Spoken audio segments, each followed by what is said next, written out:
Conscient Podcast, episode 88. Now, this is a special edition of the Conscient Podcast.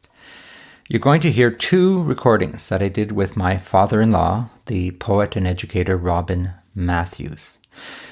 Now, I'm not going to read his extensive biography, but I put some links in the episode notes for you to learn more about his distinguished career as a writer and activist. So, the first recording is from just a few days ago in Vancouver, where I asked him to help me understand the origins of the term radical, but also to his thoughts about the notion of radical listening, which you might recall is the theme of this third season.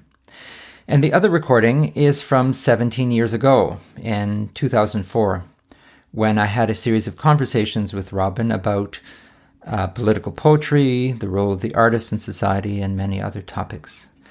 So I thought I'd bring these two conversations together in this episode.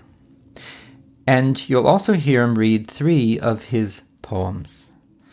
The first is called At the Café Lenin, from his Think Freedom book of poetry published in 2004 by Northland Publications. The second is The Lady from Iraq, written in 1991. And the third that you'll hear is from this year, called Unmarked Graves. I want to thank Robin for sharing his deep knowledge of arts and culture and his passion for poetry and literature. I also want to thank him for being a generous and supportive father-in-law to me and a loving grandfather to our children. I want to take advantage of Robin's deep knowledge of many terms and movements, social movements, and look at the term radical, because I've been using it this season in my as part of the theme of the third season called Radical, around the notion of radical listening. So I want to start, Robin, by just exploring that term, radical. What does it mean? Where does it come from? And how do you think it is used most commonly, and how it might be interpreted? Well, I suppose etymologically, radical comes from the concept of root, radishes and other root plants. In social and political life, it refers to opposition, and it can be right or left, but usually radicalism implies in the Western world leftward, in a sense, basic demand for a larger population than a ruling class, and so on. And it implies that you're challenging the status quo. Yes, if it's opposed to the ruling class by definition, then it's opposed to the ruling class in action. So radicalism is always confronting power.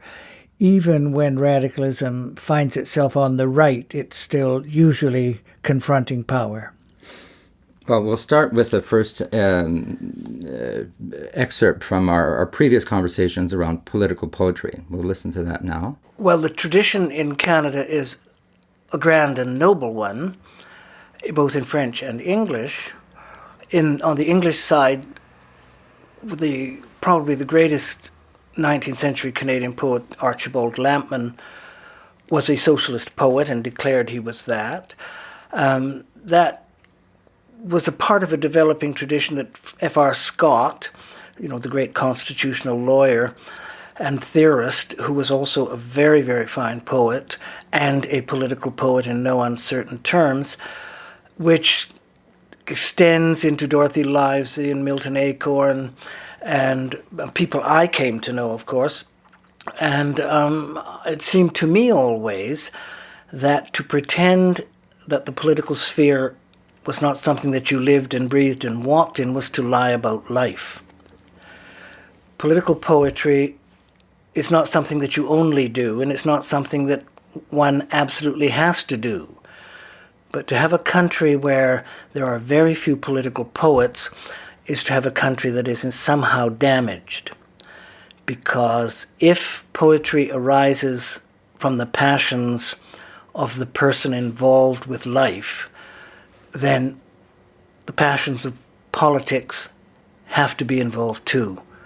And so it seems to me that the important Canadian poets have always been aware of the political sphere and taken part in it.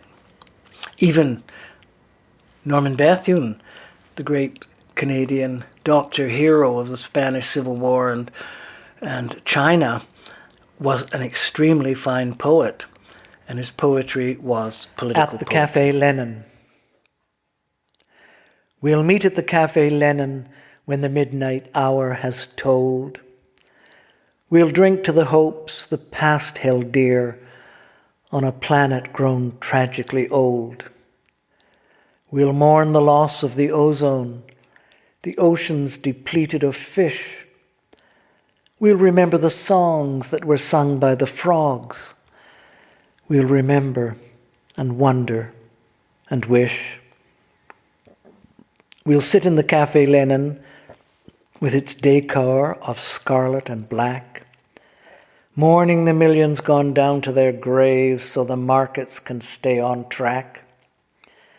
We'll drink to the men and the women who fight for the good and the just and are torn from hope and human love by imperial greed and lust. We'll praise all revolutions, no matter how poor or small, where the weak and the tortured fight to break free of capital's murdering thrall. We'll meet at the Café Lenin in the dark and dead of our night. We'll remember, dream, and then plan afresh for a new day filled with light. So, Robin, now that we've heard a little bit your thought around political poetry, what are some of your thoughts on the role of art in and around politics and social issues like the one we're living now? I mean, today's November 25th, in 2021, we're in Vancouver. We're in the middle of a series of rains that are creating all kinds of havoc. How do artists deal with those kinds of issues, and do they need to be more radical in terms of addressing them? Well, I don't know what one would think of as radical art in that context. Certainly, the protest art, which I suppose is radical, and I suppose in the 21st century we start with Picasso's Guernica, and the artists, in a sense, lonely protest against overwhelming power, and very often the radicalism of artistic protest gains its power after the event. Certainly, in the Paris émeute and struggles in the late 1960s, art was absolutely a part of the protest and struggle. And there was, in fact, the revolutionary studio, or whatever you call it, of art students producing posters every day, posting them all over France in the night. The police came along at 4 a.m. and tore down whatever ones they could, but this was a genuine role of the artists in a major protest movement, day by day, hour by hour. That isn't the case in most of artistic, what you call it, protest, revolution, action, struggle. And you were there. And I was there, yes, taking them off the wall, and they're now in the Esther and Robin Mathews Paris poster collection at Simon Fraser University, if anyone for historical reasons wants to study some of them. The lady in the high-class store backs the madmen on the hill. She blesses them and thinks it right that they should kill, and kill, because the world, she says, is bad and good. Our leaders stand up for the right. The bad must feel our heavy wrath falling on them in the night. The lady in the high-class store doesn't wish her neighbor ill, doesn't have a racist hate, doesn't rifle from the till. Like you and me, she starts her day with coffee by her lawn-side view, sews for her daughter, loves her son, fears the different and the new. She talks about our U.S. friends. She says they need to go to war. As friends, we ought to follow them. We can't do less, she thinks, or more. She's built herself a fortress mind. She wanders in a burning wood where ad men tell her what is true, the TV tells her what is good. She doesn't know her choice is being packaged somewhere far away. When she sees there's throwing stones, she wants to throw some of her own. Her leaders know that. They depend that she'll continue being she. They build their banal madness on her firm predictability. I think the artist's role in society can be seen in about 3 different ways.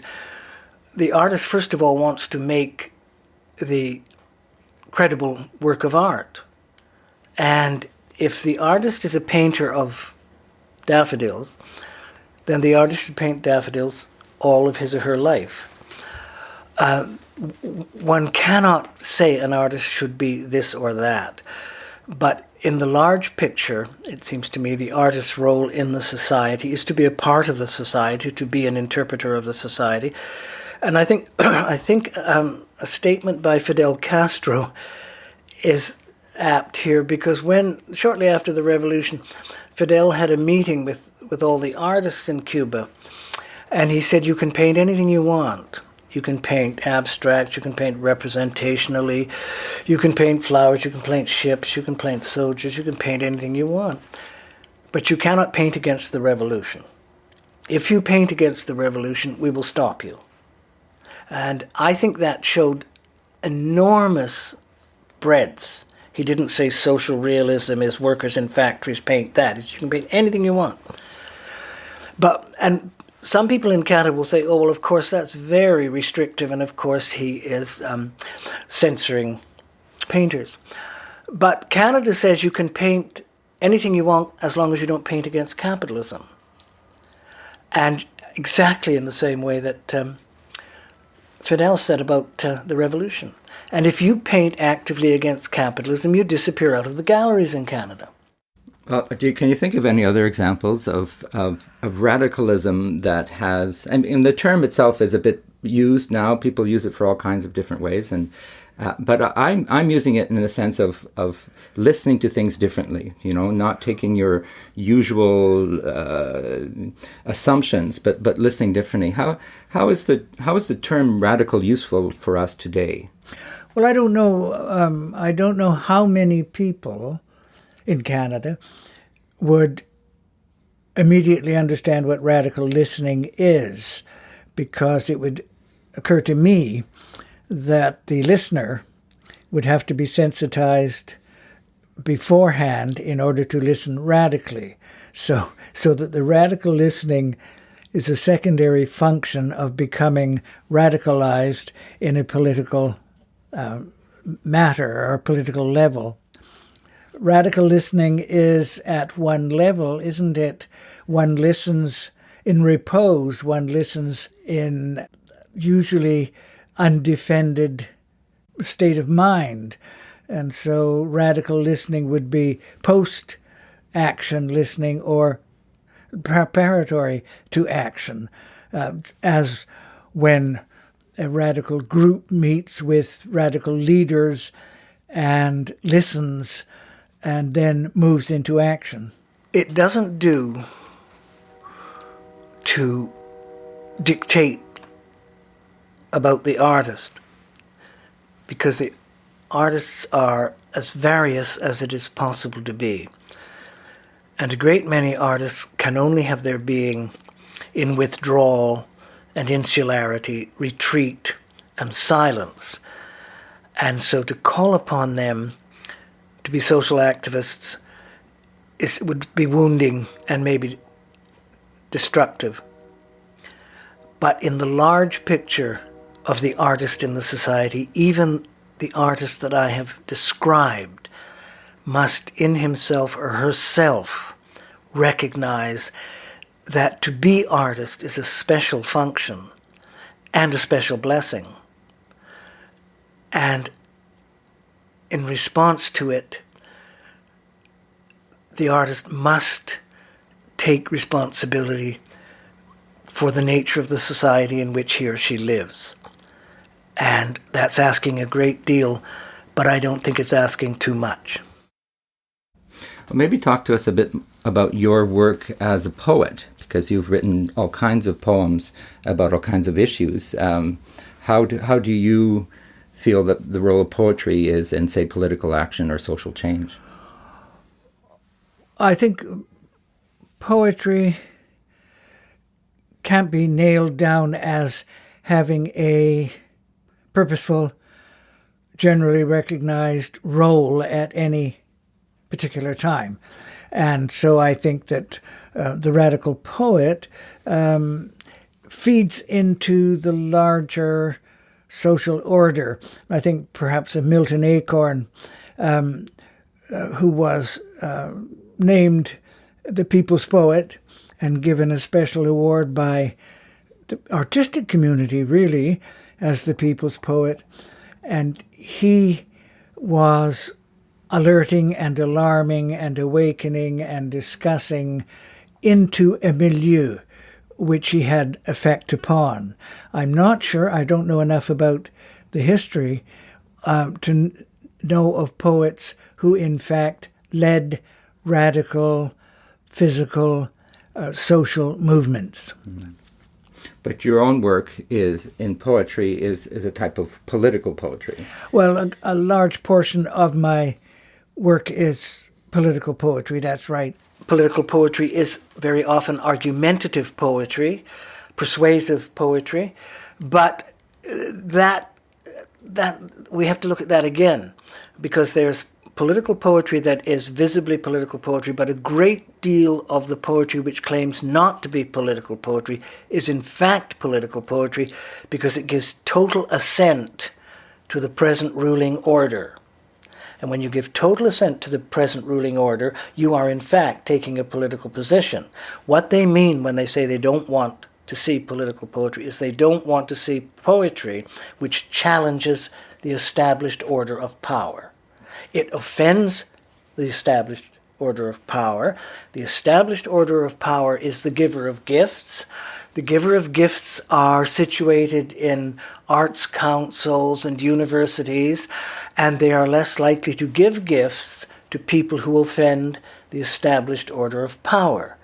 So a lot of artists who want a very quiet life and they want gentle assistance through this very quiet life do not want to challenge the established order of power. So along comes an artist or a poet who does so, and they say, that's political poetry, that's political painting, we don't want that. That isn't art, that is propaganda. Quite unaware that they too are creating propaganda, but propaganda for established power, not against established power. But just to end, I'm interested in your thoughts on, because this podcast is about art and the ecological crisis. What I'm seeing now is that artists are, and there's been a parallel made by Seth Klein here in Vancouver about the amount of effort that was required to win the Second World War, and the amount of change that's required for the climate emergency, the one we're going through now. Do you have any thoughts on that? How can we mobilize people to realize that the world needs to change its ways in fundamental ways? And I think arts and culture play an important role because they touch our hearts as well as our minds. But yeah, I would think so, and I would think that painting would be a, no pun intended, eye-opener. and also theatre. There's every reason to have plays, theatrical performances that operate within the context of environmental threat without necessarily being announced as the focus of the play, to bring audiences into a full consciousness through art of conditions they don't immediately recognize. So I think the artist is someone who's deeply curious about what the world means. And that has to include what he or she themselves mean. And I think the artist is more funneled in that direction than others. I had a friend visiting me, and we were looking at a painting or two that I had done. And I said to him, "But Jean, we are all artists." And he said, "No, Robin, we are not all artists." And I thought that was very amusing, because I just took it for granted that people didn't do artistic things because they didn't feel like it, they didn't have time, they didn't want to. But of course, if they set their minds to, they would. And he was saying, no, they wouldn't, because they don't know how to set their minds to it. And I think that's the magic and the excitement and the wonder of artists and being among artists and knowing artists, is that they're constantly refining the skill that lets them tell themselves about the world around them. And so in doing that, when they are greatly successful, as say Dorothy Livesey is in poetry, and Milton Acorn in poetry, and Jack Shadbolt in his painting, and Joe Plaskett in his painting, when they're successful, others step into that world through the artist's ability. The others step through that window into the wonder of what the artist does and is in society.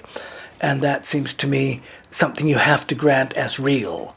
When you look at the fecundity of some of our artists, you stand back in wonder and delight at these made things. And that's the other thing I think that every artist knows. The making of something that was never that existed before and wouldn't have existed without that person. That's a magic. You think, wow, did I do that? Yes, I did do that. Most recently, I wrote a poem which is in a sense radical and in a sense not, about called Unmarked Graves, about the indigenous people and the people, in fact, who are not recorded. And it was considered political by readers, taken up. Someone, in fact, phoned me and told me they had stolen it, and they translated it and had it sent to Central America to be broadcast in Central America. Well, that's a political poem, obviously, and I chuckled to myself and thought, Central America knows a little bit about unmarked graves. So the poem written in Vancouver about the Indigenous people of Canada and British Columbia rang a bell in Honduras. Unmarked graves. Hearing voices rising from unmarked graves, seeing forms as though of bodies, bound in ill-fitting cerements, moving away from habitations, moving silently through unbroken forest, as if along worn trails.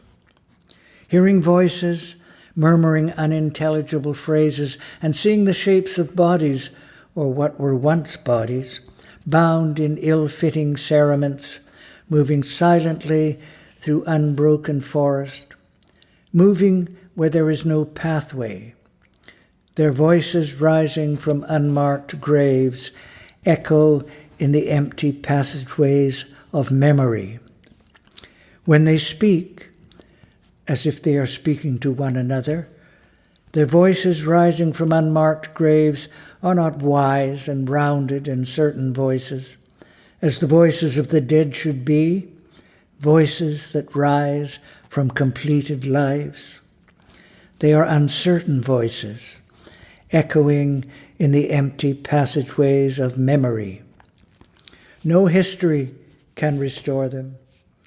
No intention can give them wholeness back, as if their destiny is barely to be heard or seen except as voices rising from unmarked graves, except as shadows bound in ill-fitting cerements moving through unbroken forests, having been given release to utter cries of forlorn hope, cries that come to the ears as the cries of those lost in the empty passageways of memory, as cries uttered in sadness and abandonment, rising from the unmarked graves of those not known or remembered, but walking on the ghostly pathways of a past erased, and only found again in palsied memory and in dream. Well, thank you, Robin. We'll leave it there for now because we'll have heard you from a few years ago. And I appreciate your insights on the term radical and also the context in which it can be used. I appreciate Yes, right-wing governments call left-wing protesters radical, and left-wing governments call right-wing protesters radical. So it's a movable feast as a term, but it always rings a bell. It also always means. So it's not a contradictory term. It's a situational term, I would think.